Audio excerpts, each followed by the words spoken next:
All regionals presented by Capital One. The ballpark has absolutely filled to the brim here in Fayetteville, Arkansas for Game 2 of this regional. The St. Louis Billikens, the champions of the Atlantic 10 tournament and the #4 national seed. The belief that they have in one another, and ultimately, like, they were not ready for their season to end. They said in the press conference, we just are excited to have more time with our best friends. 1-2 to Sullivan on a 7-game hitting streak, and she goes down chasing upstairs. Burnham starts off the #1 overall national seed for the first time. Dulcis has fouled away a couple and gets soft contact. Davison charges and flips, and just in time to get her fellow second baseman 2 down. String is a tough pitch to read out of her hand. Burnham, a beauty of a first inning, couple of strikeouts, and puts down the Billikens. Bases in her high school softball career too. But she views her responsibility in this particular plate appearance. Sometimes it's seeing pitches, the other times it's getting on base. And an excellent job there from Natalie Sullivan in her 216th consecutive to play men's fast pitch with. So the nickname showed up and it stuck. And Reagan Johnson over at first base goes by Johnny. Jimmy to shallow right field on the move. Allie Marietta tracks that down. And we started today for her pitch still, so she has a great at-bat. And there goes Johnson in the second base. She is 20 of 22 in stolen base tries this year. Especially late in the season.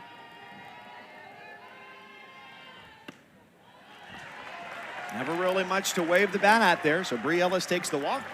She's over to first base, and it's first and second. And so it allows you to be really picky as a hitter.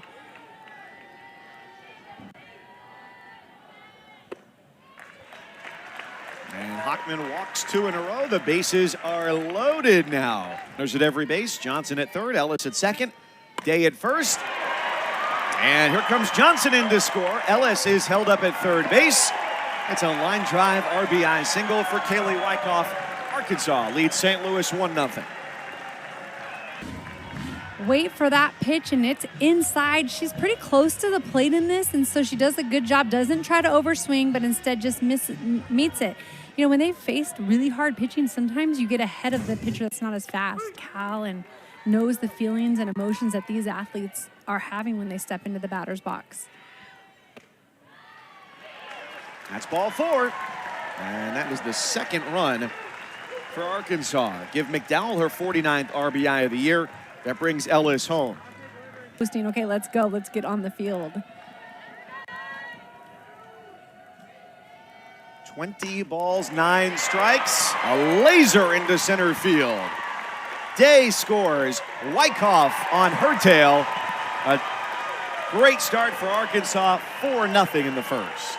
Waiting for a good pitch, and then they're not trying to do too much of it. This pitch was up, elevated a little bit, but you just see a calm, compact swing, and I really like what I see because I think you might see their swing get a little bit. And they are sending a message here in the first inning. Well, and I think that's what this team, they did. Carly Davison goes first pitch hunting, and that's an RBI single. It's 5-0 Razorbacks. One way or the other where they're more confident. That's a liner to short, throw to third, double play, and the inning is over. Quick hands from Chloe Ryan and a pitch. Look, and just shake your head and walk away. But the results speak for themselves. The fielding percentage on this team is tremendous this year to go along with the offense. And, oh yeah, the pitching as the Cleveland. Get the ring out. Down the right field line, on the run. There's Wyckoff. 5 up and 5 down.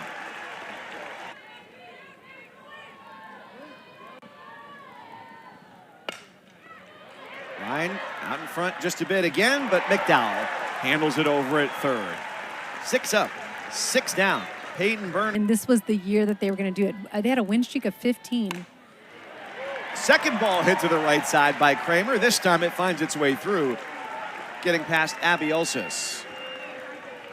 Second most homers this year, too. And the 3-2 lofted left field. But the ballpark holds it, and so does Natalie Sullivan.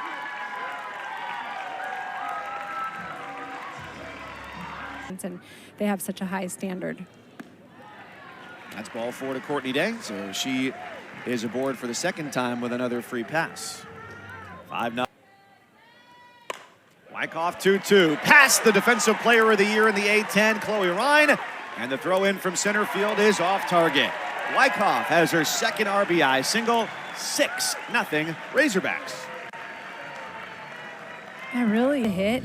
And then staying through the ball. That is really nicely placed outside corner by Hockman. But we see Wyckoff do exactly what she should. She doesn't do too much. She gets her barrel to the ball and just takes it back up the middle. Even shortstop Chloe Ryan was playing, still got up the middle. Ryan helped finish off the first inning with a double play. That's playable in right field. Day tags up and heads over to third. But the line drive to Chloe Ryan at shortstop that ended the first inning was their 26th double. Prepared for this moment. Now flare to Ryan. And the inning comes to a close. Razorbacks scored 5 in the first, a more mild 1 here in the second. That Rays with 26. Yeah, those numbers that they're putting up are just phenomenal. 0-2, right to Ellis. And 7 straight retired for Peyton Burnham. It's 10 p.m. and they still weren't at their hotel, so a little bit of a rough journey across the country. 3-2 is ball 4. So Allie Marietta with a keen eye is the first base runner for St. Louis. One of the championship series because the Billikens needed to win 2. Shallow left center field. Johnson angles over. And Janie's retired. I think one thing you can see from now first trip through the lineup for St. Louis. It helps so much to see it, to be embraced, and then just to start following in those footsteps. 3-2, it's a called strike 3, and the inning is over. Billikens get their first base run.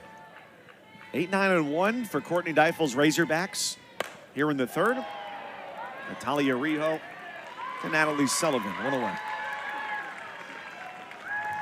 For Utah, they went to Supers.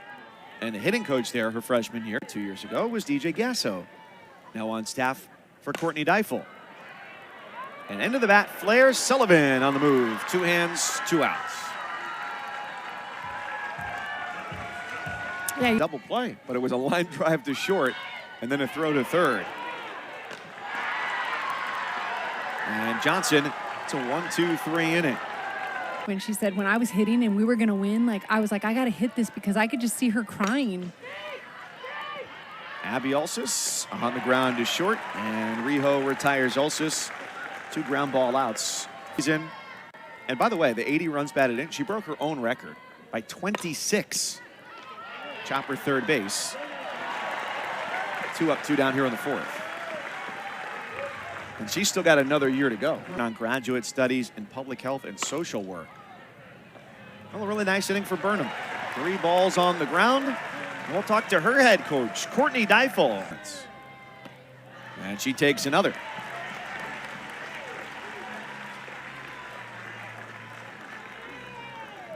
And this year, instead, I'm focusing all on team goals, and now she's surpassing all her own personal goals. And she has her second walk, second of the inning as well. It's first and second. It all, the proof. Ulsis over to her left, can't get a grip on it. Bases are loaded, and nobody out.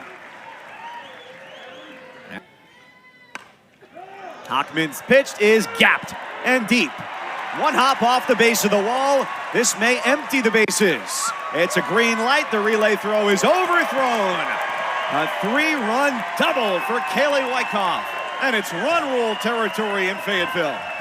Hey, Wyckoff comes up with bases loaded. This pitch is over the outside part of the fence. She's ready, knowing that Hockman needs to pitch to her, and elevates it in this situation. That's what you want to do. You want to hit the green. That ball goes all the way to the left center fence and clears the bases. A great piece of hitting, taking the outside pitch to that left center wall. Go too deep behind her, you know you can protect her, and that's a great start in postseason. Ella McDowell skies it to shallow left field. Sullivan's there for out number 1. 5 batters into this inning. And the first out. If they lose this game, and they have one more and the season ends, but it's not just a season, it back and give everything she has again. Swing and a miss, strike three. Royal gets the strikeout. 10th time that the Razorbacks have worked a 3-ball.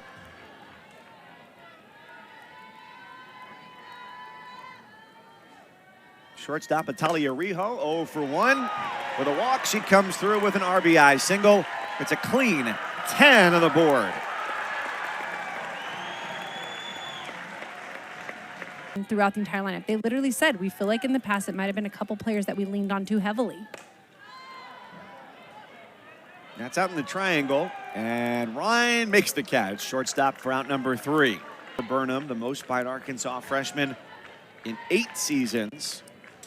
And on her 19th birthday, May 3rd, she threw a complete game shutout against LSU and is now 2 outs away from a no-hitter. This game fouled off a long foul ball deep out over the foul left field line. Oh. So she's over to first base. It was not a perfect game on the line here because there was, but also get some movement out of it. It's more effective. Strikeout number 5. May very well be the penultimate. So it's got to be different tomorrow. 1-2. It's in for a called third strike. A run rule victory. Peyton Burnham's first college no-hitter, and the Razorbacks win it 10-0. What a time to bring out the no-hitter. And you see the excitement from her teammates, hugs all around. What a great performance. And this is the time you want to be at your best, and we saw that from Burnham tonight. A full team effort from Arkansas. They put up 10 runs, and they did it without any base hits from Bree Ellis and Courtney Day in the 3 and 4 spots. So it's